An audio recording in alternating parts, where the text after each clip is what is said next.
여호와여, 나의 대적이 어찌 그리 많은지요. 일어나 나를 치는 자들이 너무나도 많이 있습니다. 많은 사람들이 나를 대적하여 말하기를 저는 하나님 앞에 구원을 받지 못한다고 말하고 있습니다. 하나님, 그렇지 않습니다. 하나님은 나의 방패가 되시고, 하나님은 나의 영광이 되시고, 하나님은 나의 구원이 되십니다. 그러므로 나는 날마다 이 어렵고 힘든 난국 속에서 하나님 앞에 내 입술로 부르짖어 기도합니다. 내 기도를 들으시는 하나님께서 성산의 보좌에서 나에게 응답해 주심을 믿습니다. 그러므로 나는 이렇게 지금 내 자식이 반역을 해서 내 목에 칼을 들여 대밀고 나를 목숨을 노리고 쫓아다니는 이 순간에라도 편안하게 잠자리에 들어서 눕고 깨고 합니다. 그것은 하나님의 능력의 손이 나를 붙잡고 계시기 때문입니다. 그러므로 천만인이 나를 둘러서 진친다 할지라도 나는 결코 두려워하지 않습니다. 여호와여, 일어나시옵소서. 나를 구원하여 주시옵소서. 일어나서 내 원수의 뺨을 치시고 그들의 이를 꺾어버려 주시옵소서. 구원은 오직 전능하신 하나님께만 있습니다. 주의 복을 나에게, 내 민족 위에 베풀어 주시옵소서. 오늘 이 다윗의 찬송의 시가, 기도의 시가 저와 여러분의 고백이 되시기를 축복합니다. 우리의 삶 가운데 능력으로 임하는 복의 말씀이 되기를 원합니다. 난국을 맞고 있는 이 민족 위에 임하는 축복의 말씀이 되기를 축원합니다.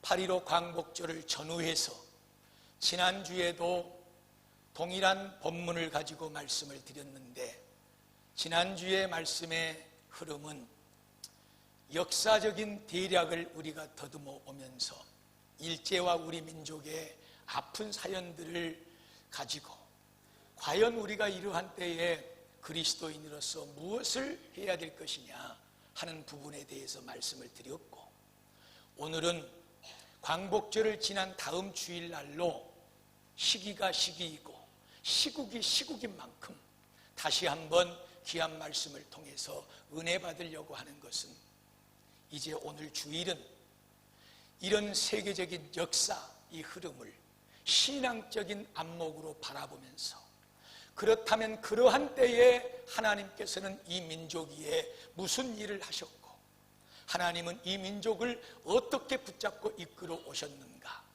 동일한 말씀을 가지고 그러한 흐름으로 말씀을 드릴 때 저와 여러분에게 하나님의 큰 은혜가 임하기를 주의 이름으로 축복합니다.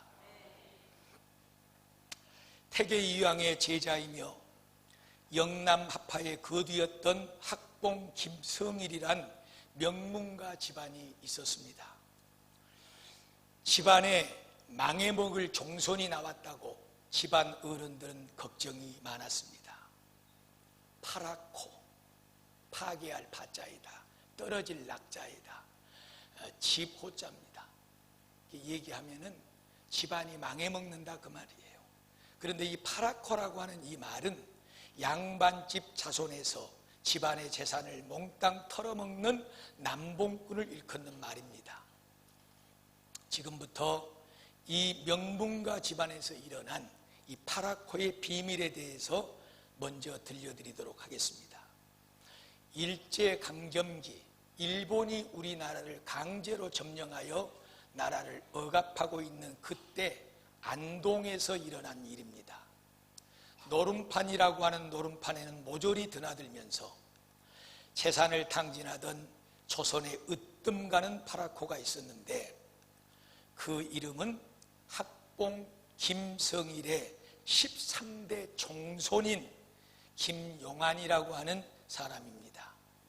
그는 초저녁부터 노름을 하다가 새벽이 되면 판돈을 모두 걷어서 다 판돈을 다 걸어서 마지막 승부수를 띄웁니다.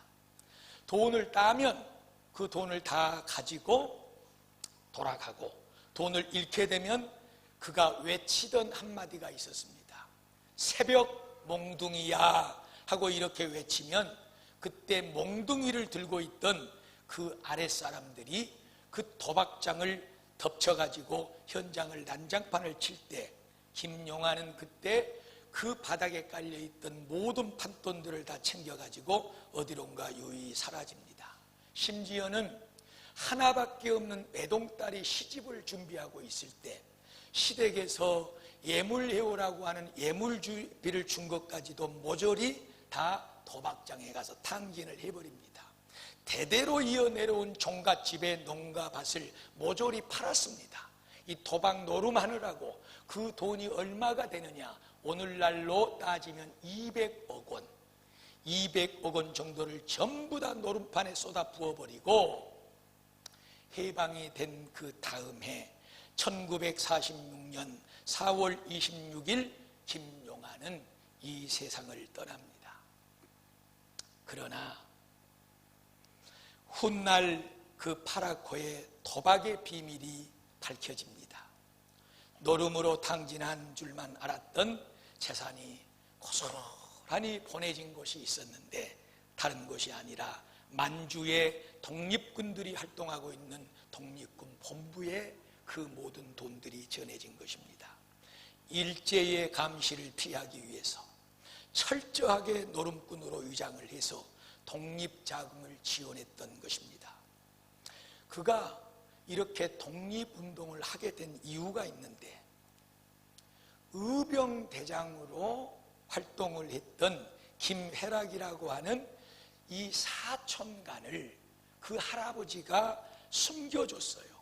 그러다가 발각이 돼버렸는데 외경에 의해서 종가 앞마당에 끌어왔는 치욕을 겪는 독립운동가 할아버지 김흥락을 이 사람이 바라보게, 김용환이라고 하는 이 도박꾼이 보게 된 것이죠.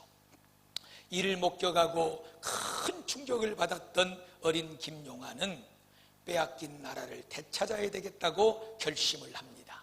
그리고 의병생에 뛰어들어서 의병 활동을 하다가 붙들려서 투옥을 하게 되고, 감옥살이를 다 끝나고 나와서는 이렇게 해서는 안 되겠다, 조국의 독립을 위해서 노름판에 뛰어들어서 한평생 이 도박을 하면서 파라코라고 하는 그런 불명예를 뒤집어 쓰고 살아가게 된 것이었습니다.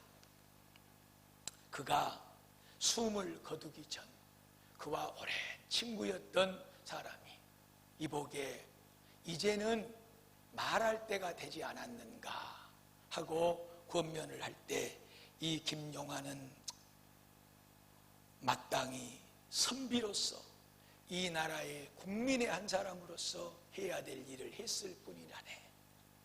아무 말도 하지 말게. 결국 그는 사진 한 장도 이 세상에 남겨놓지 않고 이 세상을 떠났습니다.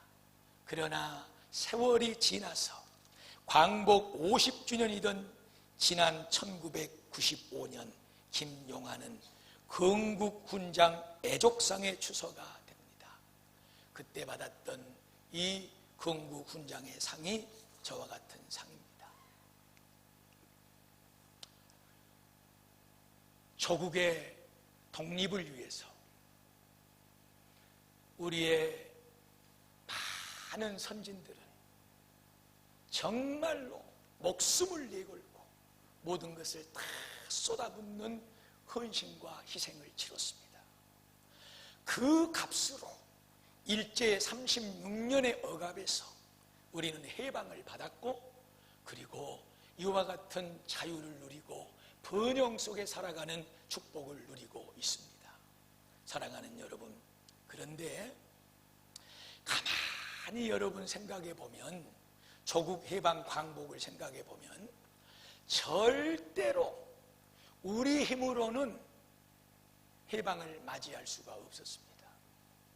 이렇게 많은 우리의 조상들이 엄청난 목숨을 내거는 투쟁과 함께 희생을 치렀지만 바위에 계란 던지기 식이었고, 우리가 성경대로 말하자면 골리앗 앞에 다윗이 서 있는 것과 같았고, 저 이스라엘 백성들이 가나안 땅을 차지할 때 그들이 본 것이 뭐였습니까? 그들은 거인들이었다. 우리를 그들 앞에 비추자면 거인들 앞에 메뚜기만도 못한 존재가 바로 우리였다. 그런 것처럼 그 당시에 우리 민족은 아무것도 아니었습니다. 우리가 아무리 큰 열정을 썼고 아무리 어마어마한 대가와 희생을 지불했어도 사실 우리의 힘은 너무나도 미약했습니다. 그런데 어마어마한 일이 벌어지게 된 것이죠. 1945년 8월 15일 미국을 중심한 연합군의 결정으로 저 히로시마와 나가사키라고 하는 일본 땅에 핵폭탄 2발이 떨어지게 되고 상상할 수 없는 그런 피해가 일본 땅에 밀려오자 일본은 조건 없이 묻지도 따지지도 않고 두 손을 들어서 항복을 하게 된 것입니다. 어찌 보면 냉철하게 판단하면 사실 조국 광복 구원은 우리의 힘으로 얻어졌다고 말할 수 없는 부분들이 많습니다. 여러분, 구원은 하나님께 있는 것입니다. 하나님의 은혜가 이 땅을 덮었고 하나님의 능력의 손이 이 땅을 붙잡고 있었기에 우리의 힘은 미약하고 연약했지만 하나님의 그 능력의 손이 이 땅의 광복의 문을 활짝 열어준 줄로 믿습니다. 그렇다면 어떻게 우리는 그것을 알 수가 있느냐는 것이지요. 말씀드렸듯이 지난주에는 이 땅에서 벌어진 역사적인 현실을 놓고 우리가 이러한 일본과의 답답한 상황 속에서 우리가 살아왔는데 지금도 우리가 이렇게 일본과의 관계 속에서 너무나도 힘든 가운데 있다. 이러한 때에 우리가 해야 될 일이 무엇인가? 그리스도인으로서 가장 먼저 해야 될 것은 오늘 시편 3편은 다윗이 그 아들에게 반역을 당하고 쫓겨다니고 있는 이 억울하고 답답한 상황 속에 그가 했던 것은 하나님을 향한 기도였다. 그 기도를 들으신 하나님이 그를 살리시고 그 민족을 살려 하나님의 나라로 쓰셨다. 우리도 이러한 때에 기도할 것밖에 없다는 말씀을 드렸습니다. 그렇다면 그런 역사 가운데서 피비린내 나고 너무나도 억울하고 답답하고 이 가슴 속에서 대한민국의 국민이라고 한다면 불화통이 터지고 화가 열병이 나는 이러한 상황 속에서 하나님은 과연 무엇을 하고 계셨는가? 지나온 역사 속에 하나님의 일하심을 말씀드릴 때 깨달아지는 축복이 있기를 바랍니다. 1885년 4월 5일은 부활주일이었습니다. 그날 아침 미국에서 언더우드와 아펜셀러라고 하는 선교사가 이 땅의 공식적인 선교사의 이름으로 발을 딛습니다. 1885년 4월 5일. 물론 그 이전에도 선교사들이 은밀하게 의사라든지 다른 어떤 이름을 가지고 들어와서 은밀한 선교 사역은 진행되고 있었습니다. 그러나 공식적으로 역사에 기록되는 이 땅의 선교사의 첫 발은 1885년 4월 5일 언더우드 아펜셀러 선교사가 들어왔던 그날입니다. 복음이 이 땅에 들어왔어요. 그리고 그 복음이 전국적으로 확산이 됩니다. 방방곡곡 산골에도 교회가 세워지고 하나님의 이름을 부르고 하나님을 예배하는 예배의 신앙이 세워지게 됩니다. 20년이라고 하는 세월이 흘러가게 됩니다. 하나님께서는 20년의 세월 동안 공식적으로 이 나라 이 민족 산에 터전에 교회를 세우시고 복음의 은혜를 흘러넘치게 만듭니다. 20년이 지난 1905년이 됐습니다. 그날이 지난주에 말씀드린 대로 을사늑약, 우리나라가 일제에 강제적으로 외교권을 빼앗겼던 그런 늑탈당했던 그런 아픈 날이 1905년입니다. 하나님께서는 일제가 점점 우리 민족의 숨통을 재어오기 전에 20년 전에 공식적으로 복음을 이 땅에 들어오게 만드시고, 그리고 만방의 복음의 터전을 이루어냅니다. 일제 앞에 우리가 예개권을 빼앗기는 해가 1905년입니다. 교회가 이 땅 위에 세워지고 복음이 편만해집니다.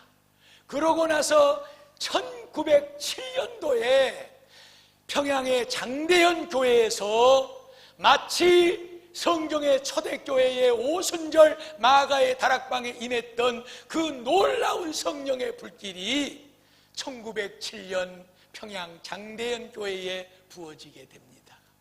그날을 우리 민족은 잊지 못하고 1907년 부흥의 날로 우리 교회에서는 기념하기도 하고 그날을 소망하기도 하는 거예요.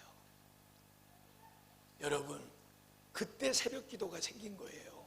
그때 이 세상에는 없는 새벽 기도, 성령이 1907년도에 평양교회에 강력하게 임하고 부흥회를 하면서 조선팔도에서 모여서 운집에 있는 무릎 꿇어 기도하는 우리 믿음의 선진들에게 하나님의 성령의 기름 부음이 임했습니다. 이 기름 부음의 역사는 무엇을 준비한 것이냐? 그리고 나서 3년 후 1910년이 되자 일본은 본격적으로 일본 나라와 우리나라는 하나다, 일제와 합쳐버리는 한일 합방, 나라가 이러한 수모를 당한 일이 없다고 그래요. 국치. 1910년도 나라를 완전히 잃어버립니다. 그리고 일제 36년의 억압이 시작하는 것입니다. 사랑하는 성도 여러분, 이 하나님의 일하심의 역사를 영의 눈으로 들여다볼 수 있는 눈이 열리기를 축복합니다. 하나님의 은혜는 기가 막힙니다. 이 땅에 복음을 공식적으로 들어오게 만들고 방방곡곡의 교회를 세우고 일제의 압박이 점점 더 밀려 들어올 그때에 1907년 성령으로 기름 부어서 세상에는 없는 새벽 기도를 만들고 우리 믿음의 선진들로 하여금 민족 조국을 가슴에 품고 간절하게 기도하게 만드는 이 놀라운 하나님의 역사. 1910년도에 나라를 뺏겨버렸습니다. 그렇지만 이 성령의 불길은 더욱더 뜨겁게 타오르기 시작합니다. 일제가 들어와서 신사를 만들어 놓고 예배당을 다 불태우고 없애버리고 그리고 억압을 하고 핍박을 할 때에 많은 사람들이 순교를 합니다. 그리고 1919년을 맞이하게 되지요. 1919년은 다른 날 해가 아니라 3.1 운동이 있는 날입니다. 저 중국 상해에 임시정부를 그날 수립을 하고 이 나라 지도자들 33명이 모여서 김인현 독립기념물을 만들어내고 3월 1일 날 우리 민족이 해방됐다고 이것을 외치자 하고 독립기념 선언문을 외치고 이 나라 이 민족에서는 방방곡곡의 3월 1일 날 대한독립 만세를 불렀던 그날이 바로 1919년 3월 1일인 것입니다. 이 역사의 중심에 선 사람들은 다 믿음의 사람들이었습니다. 김구 선생이 그랬고 이승만 대통령이 그랬고 많은 독립기념을 만드는 33명 중에 3분의 2가 예수 그리스도를 믿는 믿음의 사람들이 그 안에 들어가서 민족 해방을 놓고 기도하고 이 놀라운 역사를 이루어낸 중심에 서게 된 것입니다. 사랑하는 성도 여러분, 이 하나님의 놀라운 역사를 우리는 절대 잊어서는 안 됩니다. 구원은 하나님께 있습니다. 아무것도 안 하신 것 같아도 하나님은 핵폭탄보다 더 강한 복음을 우리 민족 위에 부어주시고 성령의 능력을 기름 부어주시고 그 성령의 불길로 이 민족이 뒤탱해 오게 만들고 끝까지 무릎 꿇지 않는 하나님을 향하여만 무릎을 꿇는 이 믿음을 붙잡게 만들어서 드디어 1945년 8월 15일 열방의 민족들을 움직여 핵폭탄을 일본에 떨어뜨리고 이 민족의 기도를 들으시고 이 민족의 믿음을 보시고 이 민족을 사랑하시사 이 민족을 성산에서 응답하시사 하나님의 구원인 해방을 민족 위에 이루어 주신 줄로 믿습니다. 우리는 너무나도 보잘것이 없었습니다. 일제의 총뿌리 앞에 칼날 앞에 여지없이 목이 날아가 죽어가는 사람들이 많았고 그 피를 토해내면서도 예수의 이름을 붙잡고 하나님이 이 조국을 지켜주신다고 끝까지 십자가를 붙잡았던 주기철 목사님을 비롯해서 많은 믿음의 선진들, 사랑하는 성도 여러분, 하나님은 오늘 지금 우리의 현실 속에서도 일하고 계십니다. 우리는 그 하나님을 믿고 지금 이 순간에도 이 자리에서 그 하나님을 예배하고 있음을 믿습니다. 성도 여러분, 이스라엘을 한번 여러분 보세요. 이스라엘의 성경의 역사는요, 정말로 그들이 한 것이 아무것도 없어요. 정말 연약한 나라였어요. 저 애굽에서 그 거대한 대제국의 애굽의 억압 속에서 그들이 해방을 받고 자유를 얻은 것도 그들이 무슨 총을 들고 싸우기를 했습니까? 무슨 의병을 모아서 전쟁을 했습니까? 애굽을 나와서 가나안 땅에 들어갈 때 첫 번째 가나안 땅의 관문이 거대한 여리고성이었습니다. 어마어마한 성입니다.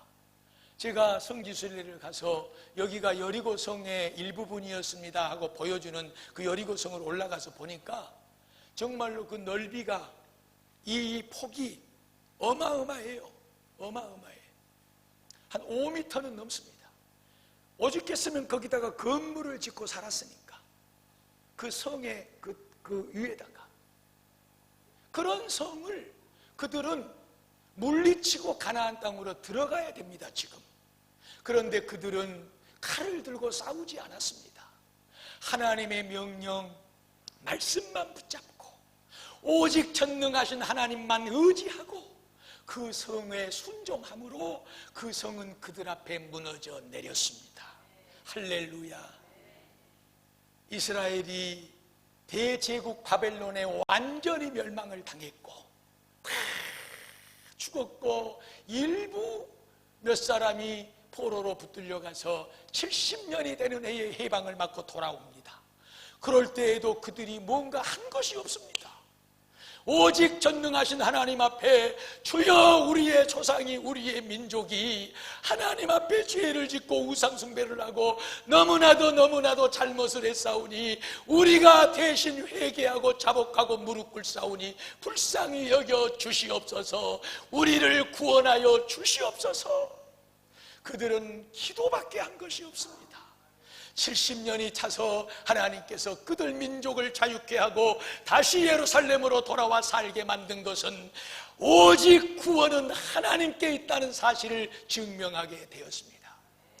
예수님이 탄생하고 신약시대에 들어와서 로마가 이스라엘을 지배하게 됩니다. 그리고 로마의 압제 속에서 또 한 번 이스라엘은 완전히 멸망이 돼버리고 다 뿔뿔이 나라를 잃어버리고 흩어져 버리게 됩니다. 무려 1900년을 나라 없이 살아갑니다.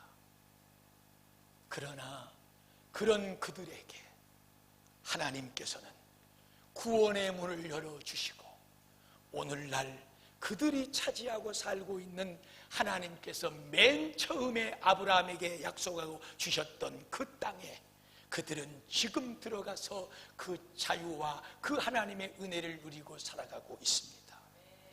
지금 그 어떤 나라도 어떤 강대국도 그 이스라엘을 손대지 못합니다. 여러분, 하나님이 하십니다. 구원은 하나님께 있습니다. 우리 민족을 하나님은 사랑하십니다.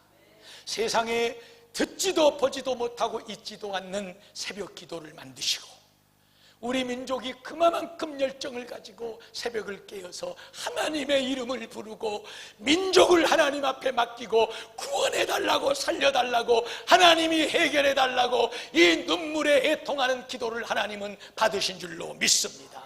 하나님 아버지, 많은 대적들이 나를 향하여 저는 하나님께 구원을 받지 못한다고 말합니다. 그러나 하나님 그렇지 않습니다. 하나님은 나의 방패가 되시고 나의 영광이 되시고 나의 머리를 드시는 자가 되시는 줄로 믿습니다. 그래서 나는 내 입술을 열어서 하나님 앞에 기도합니다. 내 기도를 들으시는 하나님께서는 그 성산의 보좌에서 나에게 응답하심을 믿습니다. 여러분, 우리 민족, 우리 조상들이 우리 예수 믿는 새벽 기도하는 그 옛날에 1907년도 성령의 불을 받은 그 성도들이 무엇을 기도했겠습니까? 1910년도에 나라를 뺏겨버리고, 그리고 이제는 일제 치하의 모든 것을 잃어버리는 이때에 이름도 일본말로 바꿔야죠. 모든 것을 다 빼앗기죠. 교회의 종의 세부치마저도 다 일제의 무기를 만들어 가져가는 이때에 어떤 사람이 새벽에 교회에 나와서 하나님 내 아들 잘 되고 좋은 게 취직되고 부자 되게 하시고 하나님이여 이런 것 저런 것 내 소원을 말하는 사람이 누가 있었겠냔 말입니까? 우리 민족의 기도는, 우리 믿음의 선진들의 기도는 오직 하나입니다. 많은 사람들이 일제의 칼날 앞에 목이 달아가고 교회가 불질러지고 그 속에 갇혀서 많은 사람들이 다 죽어가는 그때에 하나님, 하나님, 하나님 구원하여 주시옵소서. 여러분, 성경에 이스라엘 얘기하니까 옛날 얘기처럼 들리고 우리하고는 아무런 상관없는 얘기처럼 들리잖아요. 그러나 다른 사람들이 한 다리 건너서 이 민족을 볼 때요, 똑같습니다. 성경에 나오는 말이 똑같습니다. 여러분, 구원받지 못한다, 틀렸다. 바위에 계란 던지기라니까요. 골리앗 앞에 다윗과 같은 어린아이와 같은 존재였다니까요. 이 나라 이 민족이 해방을 도무지 입을 수 있는 조건은 하나도 없었다니까요. 무엇으로 우리가 민족을 다시 찾을 수 있는 길이 있었습니까? 아무것도 없었습니다. 하나님이 일하셨습니다. 하나님이 구원을 베푸셨습니다. 이 하나님의 일하심과 이 하나님의 구원의 역사는 오늘 이 시대, 이 현실에도 저와 여러분의 삶 가운데 차고도 넘쳐남을 믿으십시오. 그러므로 우리의 기도가 필요한 것입니다. 조국을 가슴에 품고 눈물로 기도하는 기도가 필요한 것이고, 우리 삶에 하나님의 이름을 붙잡고 그분에게 모든 것을 맡기는 간절한 기도가 필요한 것입니다. 우리의 구원도 마찬가지입니다. 내 삶이 고달프고 무언가의 억압을 받고 있고 잘 풀리지 않고 있고 누군가의 방해를 받고 있고 내 육체가 질병의 눌림을 받고 있고 내 사업이, 내 직장이, 내 가족들이 여러 가지 많은 환경적인 요인, 원수마귀 약한 사단의 역사 가운데 눌림을 받고 있을 때라도 오늘 우리가 반드시 기억해야 될 것은, 일하시는 하나님은 내 인생의 역사 가운데서도 여전히 일하고 계시다는 사실을 믿으십시오. 구원은 하나님께 있는 것입니다. 내가 가지고 있는 그 무엇으로, 내가 가지고 있는 어떤 경험과 지식과 그 요량으로 내 인생의 삶을 이겨가고 감당하고 해방의 돌파구를 찾아서 자유와 은혜와 성공과 행복을 누리려고 그것을 찾아 쫓아다니지 마십시오. 우리가 붙잡아야 될 것은, 우리가 무릎 꿇어야 될 대상은 오직 하나, 오직 한 분, 이 나라 이 민족에 참 자유와 해방을 주시고 나라가 거짓골이 돼버리는 사상 싸움에서 나라가 두동강이 되고 형제가 총뿌리를 거르고 완전히 진탕방이 돼버린 이 나라, 거지가 돼버린 나라, 6.25 전쟁 이후에 정말로 세계에 가장 못 사는 나라가 되어버렸던 이 나라를 세계 10대 강국에 들어 세우시고, 이 나라 이조국을 통해서 세계의 방방곡곡에 복음이 전파되게 만들고, 미국 다음에 두 번째로 선교사를 많이 파송하는 나라로 쓰시고, 하나님의 일하심은 믿음의 눈을 뜬 사람만이 보이게 됩니다. 민족이 행하신 하나님의 역사를 보시고, 그 하나님의 손길과 구원이 내 가정과 내 삶 가운데서도 동일하게 일어나고 있다는 사실을 확신하시기를 축복합니다. 에베소 2장 8절의 말씀이 저와 여러분의 고백이 되기를 축복합니다. 우리는 하나님의 은혜를 인하여 구원을 받은 것입니다. 우리가 무엇을 어떻게 해가지고 하나님이 우리를 구원해 주신 것이 아니라 값없이 오직 하나님의 전적인 은혜로 우리를 구원해 주시고 우리를 자녀 삼으셨습니다. 아버지 되시는 하나님께서 지금도 우리를 품에 안으시고, 나를 안으시고, 이 민족을 안으시고, 우리 교회를 안으시고 주의 길로 인도해 가고 계심을 믿습니다. 좋으신 아버지 하나님, 그 하나님이 우리의 하나님이고 이 민족의 하나님임을 믿습니다. 한 가지만 말씀을 드리고 마칠게요. 이렇게 말씀을 전하고 마쳐버리면 일본한테 너무나 미안합니다. 우리가 무슨 말씀이냐 그러면, 우리가 일본을 미워하고 우리가 일본에 대한 불이 많고 우리가 화날 일이 많이 있지만, 그러나 사랑하는 성도 여러분, 우리는 일본을 사랑해야 됩니다. 그들에게는 복음이 필요합니다. 이 세상에 가장 우상이 많은 나라 일본입니다. 그 일본 우상으로 망합니다. 그렇기 때문에 우리는 다윗의 기도를 넘어서서 하나님이여 일어나소서 구원하소서 저들의 뺨을 치시고 이를 꺾어버려 주시옵소서 하는 이 다윗의 원통한 기도를 넘어서서 우리는 십자가 위에서 하나님 아버지, 저들은 저들의 죄를 알지 못하고 있사오니 용서하여 주시옵소서. 과거에는 히로시마와 나가사키에 핵폭탄이 터져서 많은 생명이 없어져 버렸지만, 그리고 그들이 두 손을 들어 항복을 했지만, 오늘 그 땅 그 민족에 떨어져야 할 핵폭탄은 복음의 폭탄이 되어야 될 줄로 믿습니다. 우리의 기도와 우리의 복음의 열정이 저들 땅 속에 들어가서 저들의 심령에 참 자유를 줄 때, 복음으로 저들의 민족성을 해방시켜 줄 때 참된 자유와 이 나라 이 민족과의 아름다운 삶이 완전하게 이루어질 줄로 믿습니다. 하나님, 저 일본을 불쌍히 여겨 주시옵소서. 저들을 구원하여 주옵소서. 하나님 앞에 두 손을 들게 하여 주시옵소서. 복음의 핵폭탄의 유력을 보여 주시옵소서. 요나야, 니느웨로 가라. 가서 복음을 전해라. 회개하라고 외쳐라. 요나는 가지 않았어요. 왜 그런 줄 아세요? 그 아수르가 미우니까. 이 니느웨는 아수르 나라의 서울입니다. 이 아수르 나라가 얼마나 이스라엘 민족을 괴롭히고 농사 지어놓으면 다 뺏어가고 억압하고 그렇게 했는지 아수르가 미워 죽겠는 거예요. 그런데 하나님은 그런 아수르 니느웨 도시에 가가지고 복음을 전하라고 그래.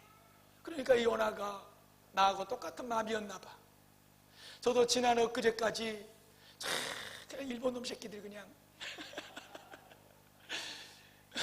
우리 딸이 일본을 좋아해가지고 일본의 선교사도 갔다 오고 또 지금도 일본에 관계된 또 일을 하고 있고 이렇게 하는데, 야 너 이제 일본 가지 마. 이것이 목사의 마음이요. 제가 회개했다니까요. 말씀 준비하면서 하나님 정말 이 악한 마음을 용서해 주시옵소서. 이 요나와 같은 마음, 미워 죽겠는 거요.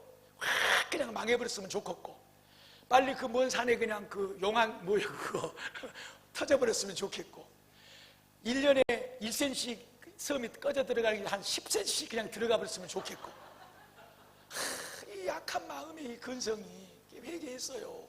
회개했어. 요나가 가지 않았어요. 요나야, 그 땅에 내가 사랑하는 내 아들 내 백성들이 많다. 네가 들어가서 회개를 외칠 때 그 사람들이 나를 향하여 돌아서게 될 것이고 그 땅, 그 민족이 구원을 받게 될 것이다. 사랑하는 여러분, 오늘 이 나라 이 민족 위에 하나님께서는 우리를 부를 때 요나로 부르고 있는 줄로 믿습니다. 우리 나라가, 우리 민족이, 우리 교회가 하나님 요나의 사명을 감당하게 하여 주시옵소서. 하나님의 그 사랑의 은혜가 넘치는 복된 교회가 되고 우리 성도들이 되기를 주의 이름으로 축복합니다.